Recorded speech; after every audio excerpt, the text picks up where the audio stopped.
Hello viewers, আসসালামু আলাইকুম। সবাই কেমন আছেন? কাছে বা দূরে যে যেখান থেকে ভিডিওটি দেখতেছেন, আশা করি সবাই অনেক অনেক ভালো আছেন। আল্লাহর রহমতে আমিও ভালো আছি। আমি কল্পনা, টাঙ্গাইল থেকে বলছি। আজকে আরেকটি নতুন ভিডিও নিয়ে আপনাদের সামনে হাজির হয়ে গেলাম। আশা করি ভিডিওটি ভালো লাগবে। ভালো লাগলে প্লিজ ভিডিওর শুরুতে একটা লাইক দিয়ে ভিডিওটি দেখা শুরু করবেন। এই তো এখানে আজকে সকাল থেকে ভিডিওটা স্টার্ট করছি। আজকে যেহেতু শুক্রবার, বাচ্চারা বাসায় আছে, সেজন্য সকাল সকাল ভাবলাম গরিবের ফ্রাইড রাইসটা রান্না করে ফেলি। সেটা হচ্ছে ভাত ভাজি, এটা হচ্ছে গরিবের ফ্রাইড রাইস। এখানে তেল দিয়ে কড়াইটা গরম করে তেল দিয়ে নিছি, নিয়ে একটা ডিম ফাটিয়ে দিলাম। ডিমটা একটু পরে দিলে ভালো হতো, কিন্তু আমি সবজিটা কেটে রাখছি, আমার আগে ডিমটা দিয়ে ফেলছি, পরে সবজির কথা মনে হয়েছে। যাই হোক, এখানে সবজিটা দিয়ে দিলাম। সবজিটা যেহেতু নরম, এখানে দিছি একটা গাজর আর হচ্ছে কয়েকটা সিম। ভাত ভাজিটা একটু কালারফুল হলে কিন্তু ভালোই লাগে খেতে। আর এমনিতেও ভাত ভাজি ডিম দিয়ে কাঁচামরিচ পেঁয়াজ দিয়ে করলে খেতে বেশ ভালো লাগে। শীতের দিন রাতের বেলা একটু ভাত বেশি করে রান্না করে রাখলে সকালে এটা ভাত ভাজি করে নাস্তা হিসেবে খেতে বেশ ভালোই লাগে। এটা এখানে আমি ভাজিটা সবজিটা দিয়ে একটু ঢেকে নেড়ে চেড়ে নিলাম, যেহেতু সবজিটা আগে দিয়ে ফেলছি। ভাবলাম সবজিটা একটু সিদ্ধ হয়ে নেক। সিদ্ধ হয়ে গেছে। এখন আমি ভাত দিয়ে দিব। এটা হচ্ছে গরিবের ফ্রাইড রাইস, খেতে ভীষণ মজা। সেম প্রসেসে দেখা যাচ্ছে এখানে পোলাওর চালটা থাকলে ফ্রাইড রাইস হয়ে যেত। এখন যেহেতু এটা বাসি ভাতটাকে একটু সবজি দিয়ে ডিম দিয়ে করে নিলাম, খেতে ভীষণ মজা হয়েছে। আপনারা এভাবে কে কে ভাত ভাজি পছন্দ করেন কমেন্টে জানাবেন। আর আমার ভিডিওটা আপনাদের কাছে কেমন লাগে সেটাও কমেন্টে জানাবেন। ভিডিওর ভালো দিক মন্দ দিক দুটোই আসলে কমেন্টে জানানো উচিত, তাহলে ভুল হলে সেটা সংশোধন করার একটা সুযোগ থাকে। আর ভালো লাগলে ভালো ভালো কমেন্ট করবেন, তাহলে পুনরায় ভিডিও বানাতে অনেকটা উৎসাহিত হই। আর ভিডিওতে একটা লাইক দিয়ে ভিডিওটি দেখা শুরু করবেন, তাহলে আমার এই ভিডিওটা অনেকের কাছে পৌঁছে দিতে সাহায্য করে। আর এখানে আমার ফ্রাইড রাইসটা হয়ে গেছে, ভাত ভাজিটা হয়ে গেছে। এখন এটা খেয়ে নিব। সকালবেলা তো একটু হাফ নাস্তায় ভালো লাগে। দেখা যাচ্ছে একটু রুটি পরোটা বা একটু ভাত ভাজি করে নিলাম, বা হালকা পাতলা একটু ভর্তা ভাতটা সব বাচ্চারা পছন্দ করে না, কিন্তু আমার কাছে খুব ভালো লাগে। এখন ঘরের টুকটাক কাজগুলো সব সেরে নিছি অফ ক্যামেরায়। আর এখন দুপুরবেলা রান্নার কাজে চলে আসলাম। আজকে যেহেতু শুক্রবার মানে স্পেশাল কিছু বাচ্চাদের জন্য করতেই হয়। এক এক শুক্রবার এক একটা রান্না করে দিতে হয়। আর আজকে এখানে আমি করব চিকেন রোস্ট আর হচ্ছে সাদা পোলাও আর সাথে কাবাব। আজকে আর মাংস টাংস রান্না করব না। দেখা যাচ্ছে যে রোস্ট রান্না করলে বাচ্চারা রোস্ট দিয়ে এদের খাওয়া হয়ে যায়, এক্সট্রা মাংসের কোনো প্রয়োজন হয় না। যেহেতু আমার বাসায় কোনো মেহমান নাই, শুধুমাত্র বাচ্চার জন্য রান্না। মেহমান থাকলে অবশ্যই মাংস রান্না করা লাগতো। যেহেতু মেহমান নাই, সেজন্য বাচ্চাদের জন্য চিকেন রোস্ট। আর আমি গতকাল না, একদিন আগে ভিডিও দিছিলাম, যেহেতু একদিন পর ভিডিও দেওয়া হয়। চিকেন কাবাব বানিয়ে রাখছি, এটা ফ্রোজেন করে রাখছি। এটা যখন তখন আর কি বিরিয়ানি পোলাও যেটার সাথেই হোক খেতে ভীষণ ভালো লাগে। আর মাঝে মধ্যে বাচ্চাদের সন্ধ্যা নাস্তা হিসেবে দেওয়া যায়। সেই চিকেন কাবাবটা একটু ভেজে নেব। তো এখানে এক চুলায় আমি 2 চুলায় রান্না বসিয়ে দিয়েছি। যেহেতু শীতের দিন, শুক্রবার উঠতে একটু দেরি হয়ে গেছে, ঘুমে থেকে উঠতে 10টা বেজে গেছে। তারপরে সকালে নাস্তাটা সেরে ঘরের আদার্স কাজগুলো করে নিছি, এখন রান্না করতে আসছি। সেই জন্য ভাবলাম 2 চুলায় রান্নাটা বসিয়ে দিই। রান্নাটা যতটা তাড়াতাড়ি দেখা যায়, বাস্তবে করতে আসলে অতটা তাড়াতাড়ি হয় না, সময় লাগে। আর স্ট্যান্ডে রেখে ভিডিও করতেছি, অনায়াসে রান্না করতেছি, আর এদিকে ভিডিও হচ্ছে। ভিডিওটা দেখে অনেক বড় হয়ে গেছে, তো এত বড় ভিডিও তো আসলে ছাড়া যাবে না, তাহলে আমার প্রিয় আপু ভাইয়ের অধৈর্য হয়ে যাবে ভিডিওটা দেখতে। সেজন্য ওটাকে কাট সাট করে স্পিড বাড়িয়ে এখানে ভিডিওটা একটু শর্ট করছি। শর্ট বলতে তাও বড় হয়ে গেছে, 12 মিনিট। কিছু সংখ্যক ভাইয়ারা আপুরা আছে, এরা ধৈর্য ধরে ভালোবেসে ভিডিওটা দেখে নিবে। আর কিছু আপু ভাইয়েরা আছে, এরা একটু অধৈর্য হয়ে যাবে। প্লিজ অধৈর্য হবেন না, কষ্ট করে ভিডিওটা দেখে নেবেন। দেখে ভিডিওর ভালো দিক মন্দ দিক দুটাই কমেন্টে জানাবেন, তাহলে আরেকটা যে ভিডিওটা আমি বানাবো সেখানে আমার ভুল ত্রুটি থাকলে সংশোধন হওয়ার সম্ভাবনা থাকে, আমি সংশোধন হতে পারবো আর কি।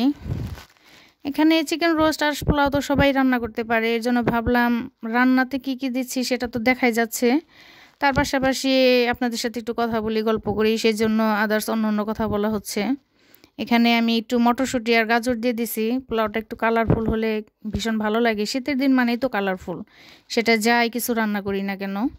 সেদিন বলছিলাম যে আমার মনে হয় যে মাংসেতে ধনেপাতা দিলে ভীষণ ভালো লাগবে, সেজন্য আমার মিষ্টি মিষ্টি আপুর অনেক সুন্দর করে কমেন্ট করছে আর বলছে যে হ্যাঁ আপু, শীতের দিন মানে সব কিছুতে ধনেপাতা মনে হয় যে মাংসতেও দেই, মনে হয় দেওয়াই যাবে।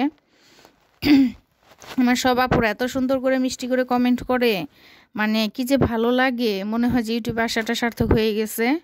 সফলতা কোনোদিন হতে পারবো কিনা সফল জানি না, কিন্তু মনে হয় সার্থক হয়েছে এরকম মনে হয়, এত সুন্দর করে কমেন্ট করে। আর এখানে চিকেন রোস্ট করতেছি, আমার বাচ্চারা তো ভীষণ পছন্দ করে, আমার মনে হয় অধিকাংশ বাচ্চারা চিকেন রোস্টটা খুব পছন্দ করে।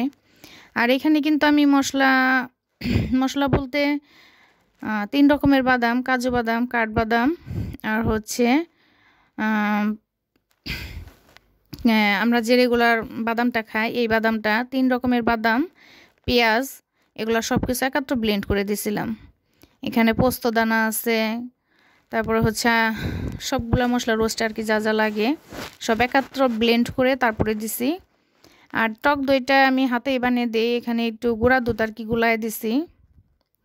এখন নামানোর আগে একটু চিনি দিয়ে দিলাম, চিনি দিলে আর কি মানে মিষ্টি হোক ঝাল হোক যেটাই হোক মানে ব্যালেন্স করে, এর জন্য একটু চিনি দিলে স্বাদটা বেড়ে যায়।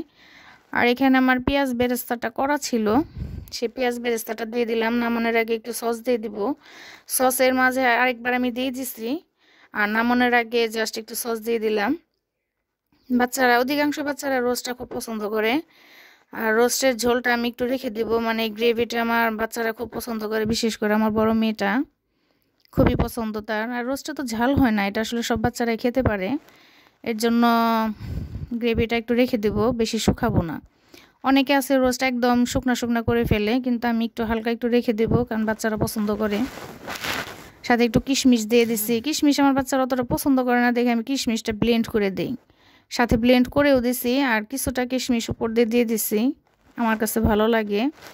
আর এখানে আরেক চুলায় আমি দিয়ে দিলাম কাবাব, ওই যে ফ্রোজেন করে রাখছিলাম সেই ফ্রোজেন কাবাবটা এখন দিয়ে দিলাম, এটা একটু ভেজে নিব। আর আমার পোলাও রান্নাটা হয়ে গেছে, একদম কালারফুল পোলাও আপনাদের দেখাবো, একদম ঝরঝরে। আমি সবসময় এইভাবে একই প্রসেসে আমি পোলাও রান্না করি, একদম ঝরঝরে হয়। আর কাবাবটা ভেজে নিতেছি, আর এই চুলায় রোস্টটা একটু দমে রেখে দিছি, জালটা চুলার আঁচটা একদম কমিয়ে একটু দমে রাখছি। আস্তে আস্তে একটু দমে রাখলে কি হয়, দেখা যায় রোস্টের যে মানে তেল তেল ভাবটা উপরে উঠে আসে, ভালো লাগে, দেখতেও ভালো লাগে, খেতেও ভালো লাগে, সেই জন্য চুলার আঁচটা কমিয়ে রাখছি। আর আমার সবগুলা রান্না আমার ফুফু শাশুড়ির কাছ থেকে শেখা, পোলাও বলেন, রোস্ট, বিরিয়ানি, কাচ্চি, মানে গরুর মাংস যেটাই বলেন, এই কাবাব বানানো সবগুলাই আমি আমার ফুফু শাশুড়ির কাছ থেকে শিখছি। আমি আসলে রান্না বান্না আগে কিছুই পারতাম না, সব হাতে খড়ি আমার ফুফুর কাছ থেকে। আর চিকেন কাবাবটা আমি এইবার আগে বিফ কাবাব বানাইছি এভাবে, কিন্তু আমি শিমুল আপুকে দেখলাম যে এভাবে চিকেন কাবাবটা বানানো যায়, সেই জন্য বানাইছি, কিন্তু প্রসেসটা মূলত শেখা আমার ফুপুর কাছ থেকেই। কিন্তু চিকেন কাবাবটাও দেখলাম একই প্রসেসে শিমুল আপু বানাইছে, সেই জন্য ওইভাবে বানিয়ে ফ্রোজেন করে রাখছি, যখন তখন খাওয়া যাবে। এই তোমার এখানে ঝরঝরে কালারফুল পোলাওটা হয়ে গেছে, আর এখানে রোস্ট আর একটু সালাদ করে নিলাম। আমার বাসায় শসাটা আসলে ছিল না, সেই জন্য শসাটা নাই। এখানে টমেটো নিয়েছি, গাজর, কাঁচামরিচ, পেঁয়াজ। কাঁচামরিচ পেঁয়াজগুলো তো আসলে বাচ্চারা খাবে না, আমি নিজে খাবো, আর একটু ডেকোরেশনের জন্য আর কি। আর কাবাবগুলো ভেজে নিচ্ছি। এখানে আমার এটা আমার বড় মেয়ের জন্য প্লেটটা আর কি বেরিয়ে নিচ্ছি, বড় মেয়েকে খেতে দেবো এখন। বাংলাদেশি ব্লগার নাসরিন আপুকে দেখি, তার 3টা প্রিন্সেস অনেক সুন্দর করে খাবার পরিবেশন করে দেয়, আমার কাছে খুব ভালো লাগে দেখে। আমার ঘরে আমার 2টা প্রিন্সেস, আর একটা ছোট্ট প্রিন্সেস হয়েছে, ও এখনও খাওয়া শিখে নাই পুরোপুরি, কেবল শিখতেছে। এর জন্য আমিও সেভাবে একটু সুন্দর করে আমার প্রিন্সেসদের জন্য খাবারটা পরিবেশন করে নিলাম। নাসরিন আপু অনেক সুন্দর করে খাবার বেড়ে দেয় বাচ্চাদের, আমার খুবই ভালো লাগে দেখে। প্রত্যেকটা মারই আসলে উচিত গুছিয়ে বাচ্চাদের একটু খেতে দেওয়া, খাবারটা আসলে দেখার মধ্যেও শান্তি, শুধু খেলেই হয় না, দেখার সৌন্দর্য অনেক কিছু, যেটা দেখে ভালো লাগে আসলে এটা খেতেও ভালো লাগে। আর এই যে দেখেন আমার ঘরের ছোট্ট প্রিন্সেস, সে কিন্তু একদম টেবিলের উপরে উঠছে, আম্মু দাও আম্মু দাও। মাহবুবা আপু, সে আমাকে প্রতিটা ভিডিওতে কমেন্ট করবে যে আমার ছোট্ট পুচকিকে দেখানোর জন্য। আপু আসলে শীতের দিন তো পুচকি দেখা যায় ঘুম থেকে উঠে 12টার দিকে, আবার সন্ধ্যার পরে তাকে মানে বিকেলবেলা শোয়ানো হয়, সবসময় আর কি পুচকিকে দেখানো যায় না, চেষ্টা করি মাঝে মধ্যে দেখানোর। এই তো আমার ছোট্ট পুচকিটা, আর আমার ছোট মেয়েটা গোসল করে আসছে, ওকে বলতেছি তোয়ালাটা খুলে ফেলো, না সে তোয়ালা মাথায় দিয়ে বসতেছে। আমার ছোট্ট বুড়িমাটাকে বলছি যে তোমার আন্টিদের আঙ্কেলদের একটু হাই দিয়ে দাও, পাপা দিয়ে দাও।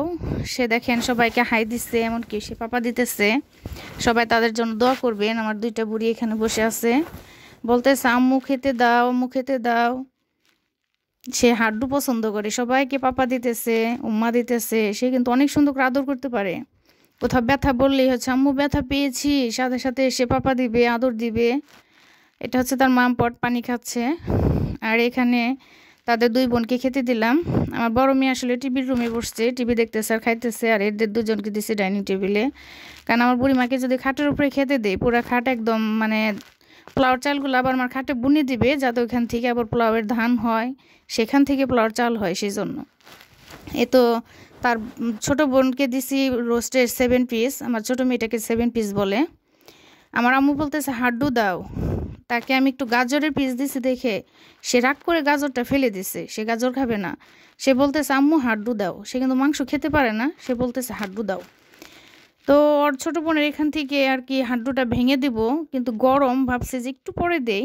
না, সে ধৈর্য কুলাইতেছে না, সে ভাবছে তাকে আমি দেবই না, সেজন্য সে রাগ করে গাজরটা ফেলে দিছে আর বলতেছে আম্মু হাড্ডু দাও। সেভাবে খাইতেছে। সবাই তাদের জন্য দোয়া করবেন, আমাদের জন্য দোয়া করবেন। সবাই ভালো থাকবেন। খোদা।